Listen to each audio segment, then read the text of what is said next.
नमस्कार दोस्तों, स्वागत है आपका नए वीडियो में। जैसा कि आप जानते ही हैं कि मेरा वीडियो देखने के लिए नहीं होता, सुनने के लिए होता है, तो कृपया इसे ध्यान से सुनिए।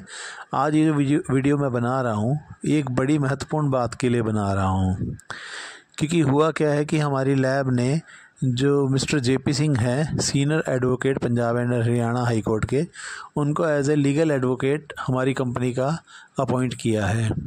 और उनका मेन काम ये है कि जो भी लोग हमारी लैब के बारे में गलत प्रचार करते हैं उन सब के ख़िलाफ़ हम एक्शन लेना शुरू कर चुके हैं। 2 लोगों के ख़िलाफ़ ऑलरेडी हम ले चुके हैं।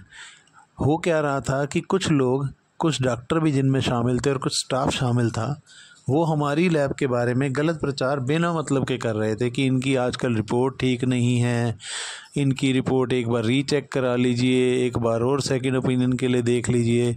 ऐसा सिर्फ करने का उनका एक मकसद था कि वो आप लोगों को उस जगह ट्रांसफ़र कर सके जहाँ से कि उन्हें 40% कमीशन आना है। इसके पीछे कोई भी नहीं था और कोई रीज़न था ही नहीं इनके पास। क्योंकि जब भी किसी ने मांगा कि आप हमें वो रिपोर्ट दिखाइए कि जिस वजह से आप कह रहे हैं कि इनकी रिपोर्ट गलत हुई थी, जाहिर सी बात है भविष्य में अगर आप कह रहे हैं कि इनकी रिपोर्ट गलत है तो पास्ट में भी कोई रिपोर्ट गलत हुई होगी, वो किसी के पास नहीं है। उनको सिर्फ हमारी लैब की बुराई सिर्फ इसीलिए वो करते थे कि या तो उनको कमीशन मिल जाए, या फिर कुछ लोग तो ऐसे थे कि जिनको कोई लेना देना नहीं मेडिकल लाइन से, बट ज्ञानी बने हुए हैं कि अरे आजकल इनकी रिपोर्ट ठीक नहीं है। किसी लिए ठीक नहीं है? किसी ने मुझे बोल दिया कि जी मैंने 4 लोगों का टेस्ट कराया है, मेरा फ्री में करा दो। मैंने नहीं करवाया, फ्री में क्यों करवा के दें? तो जी चलो इनकी लैब की बुराई शुरू करो। कुछ लोग ऐसे थे कि मेरी रिपोर्ट मुझे घर दे के जाओ, नहीं दे के गए तो इस तरीके से बुराई शुरू कर दी।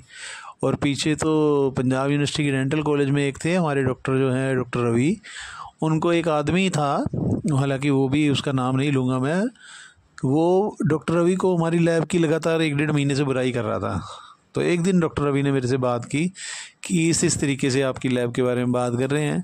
तो चांस की बात थी, उसी दिन उस आदमी ने खुद अपनी वाइफ की और अपनी बेटी के टेस्ट हमसे करवाए हुए थे।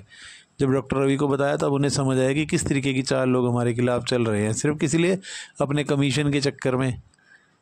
तो इसीलिए मैं आप लोगों को यही आगाह करना चाहता हूँ कि हमारे जो एडवोकेट हैं उन्होंने मुझे बोला है कि जो भी लोग, कोई भी डॉक्टर हुआ या कोई भी आम स्टाफ हुआ या कोई आम आदमी हुआ, वो हमारी लैब की अगर बुराई करता है रिपोर्ट को लेके कि इनकी ठीक नहीं है, तो आप लोगों से सिर्फ एक प्रार्थना है कि आप उसका चुपके से वीडियो बना लीजिए, या फिर उसका वॉइस जो है, जैसे कॉल पे आपसे करता है तो कॉल रिकॉर्ड कर दीजिए, सिर्फ आप वो हमें दीजिए और देखिए हम उसके खिलाफ़ कितना सख्त एक्शन लेते हैं। क्योंकि अब ऐसे लोगों को मतलब हमारी लैब बख्शने के मूड में नहीं है।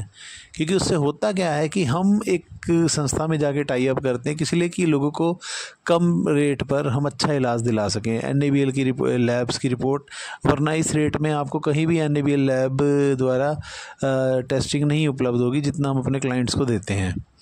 लेकिन उनको क्या है, उनको सिर्फ एक चीज़ है कि यहाँ से तोड़ के उन लैब्स पे भेजें जहाँ से उनको कमीशन आ रहा है।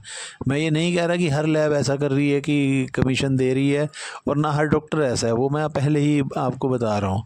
लेकिन जो कुछ एक मुश्किल से 1-2%, 3% जो लोग हैं, मैं उनकी बात कर रहा हूँ, तो वो इस तरीके से आपकी ज़िंदगी से साथ खिलवाड़ करते हैं, आपके अपने लोगों के साथ जो उनकी सेहत है उससे खिलवाड़ करते हैं।